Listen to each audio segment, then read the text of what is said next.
Watch me build a package from concept to Dieline.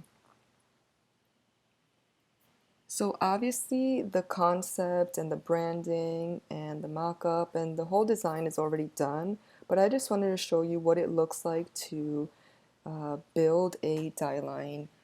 And this isn't completely from scratch, but it's just to kind of show you guys a bit of the basics of how to put something on a Dieline when it's flat. It's not the same thing as designing something on a mock-up.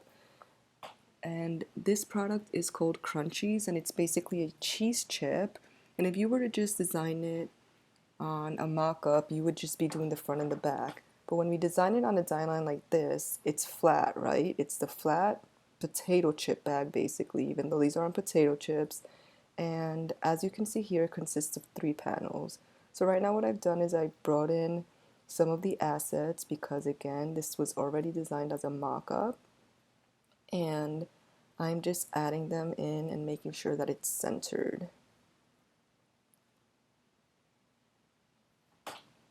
So the background is set, and now let's set up the front panel. And by front panel, I mean the part of the bag that the customer would see when it's on the merchandising shelf, right? So just the part that says Crunchies with the flavor and the net weight. And I'm very technical and practical in the way that I design because I have a big print production background. And so everything needs to be spaced out in a certain way. And so I've already pre-done some of this, and again, the assets and the branding is all done. And so what I've done now is just grab the elements for the front panel. And so I, for the most part, use the align tools on the top or the X and Y coordinates to make sure that things are centered the right way. But occasionally I will also use boxes, which I am doing right now, just to make sure that no artificial flavors or preservatives is centered correctly.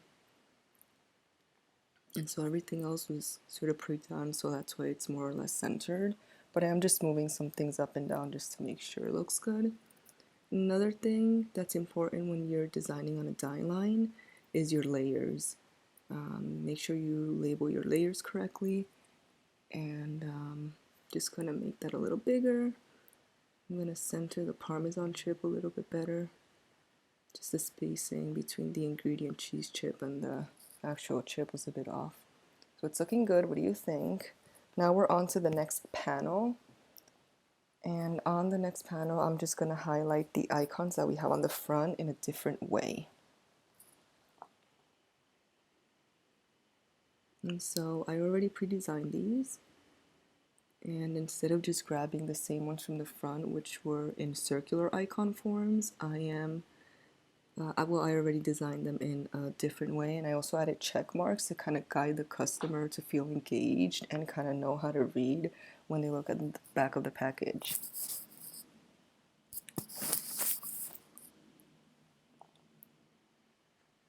So I'm just going to copy and paste those here. I'm going to make sure that they're super centered. I want to line it up to the top of the Crunchies logo. I may change that later, but for now I'm lining it up. Now I just want to fix the space between these 3 different icons.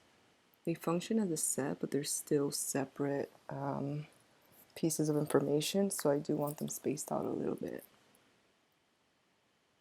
That needs to move up a little bit.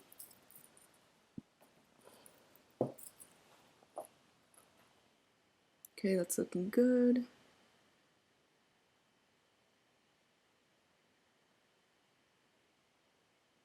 And now what I'm going to do is I'm going to grab this little button that I've created, and I'm going to highlight something else that's also important for this product, and that is that the product is baked in small batches.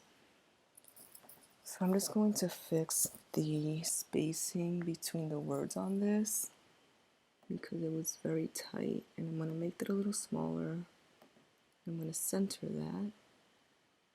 I'm going to line it up. I don't think I like that lined up that way, so I'll just line up the text and I'll let the background of the button hang. That looks much better. I want to make sure it's centered on this panel instead of being centered with the logo because it looked a little off. Great, now let's add a mini ad. on the same panel featuring the other flavors. For now, we will create placeholders since the mockups are not ready. Well, we'll pretend they're not ready because, like I said, I already pre-designed this. But I do want you to stick around till the end of the video so that you can see the final product. And so for now, we're going to use placeholders. So there's my mini little ad that will feature the 3 flavors that Crunchies provides. Just want to center that. Just want to make sure.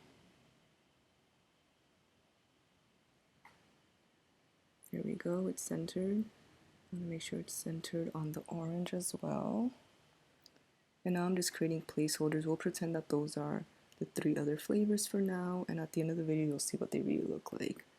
So try all 3 flavors, available in retail stores or on our website, crunchies.com. That looks good, it's just a placeholder for now. I'm not really feeling the turquoise, so we might change that out, but we'll see. Let's try a different color combo because I'm not feeling this.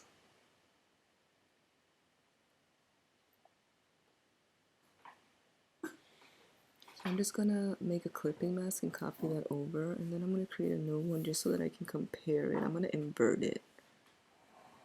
Okay. And I do think I like the new version better, so let me just add that on top to see. I definitely like how this looks much better. Yeah. So I'm just gonna delete the turquoise one, and now I'm gonna invert this because I do like that color combo better. But now it looks too dark. So that's the same turquoise from the Crunchies logo, but I did have a lighter version of that turquoise based on the color palette that I created for this project earlier. So I think I'm going to use that one. Check mark. There it is. So I'm going to change the copy to the lighter one and see what that looks like, but I want to compare so you can see that one's lighter than the other. Already I think that that looks so much better. It just looked too dark on there. On the logo it looks fine, but on the mini little ad it was too much. That's more like it. Okay, so now on to the final panel. And let's add the nutrition facts, the ingredients, and bottom info.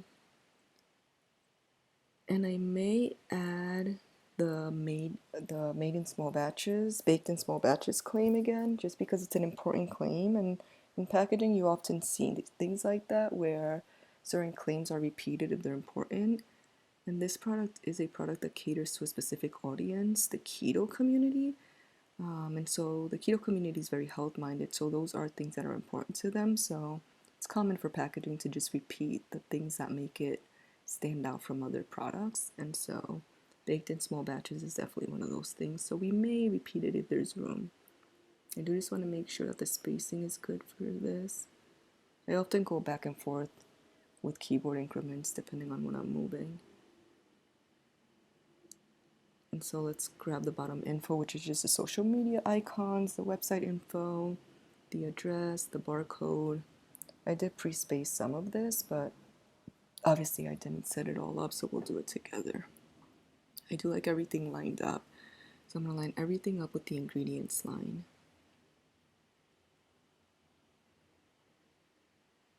Right, and I do want the barcode lined up, baselined with the net weight on the front.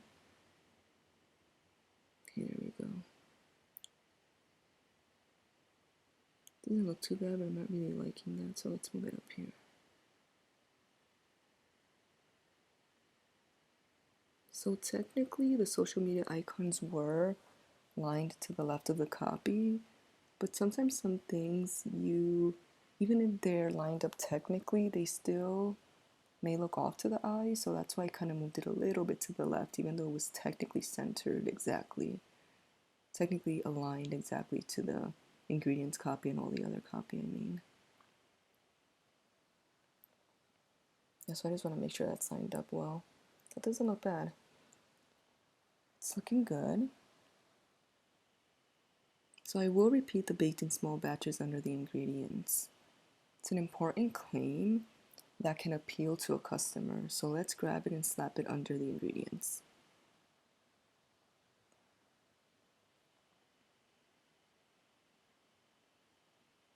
Okay, now let's line it up with the ingredients to the left.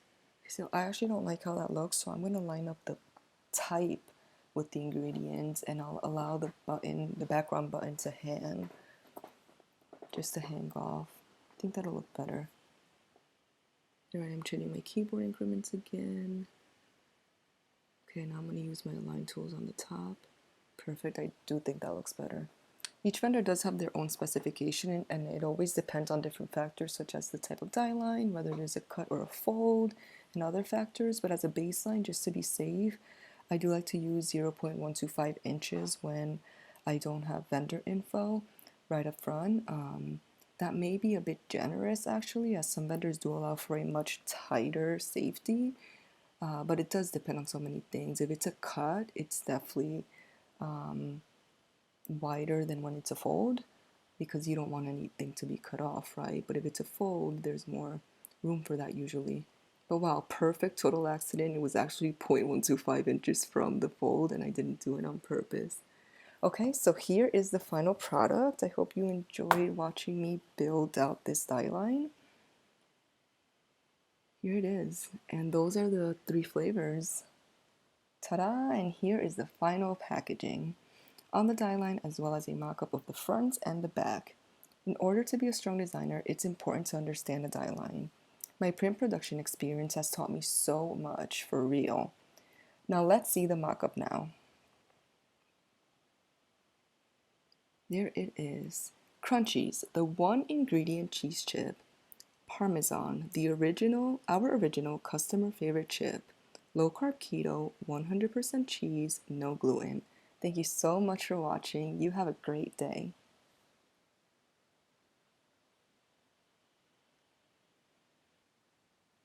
Connect with me at Eva Design Agency on Instagram, Behance, and here on YouTube.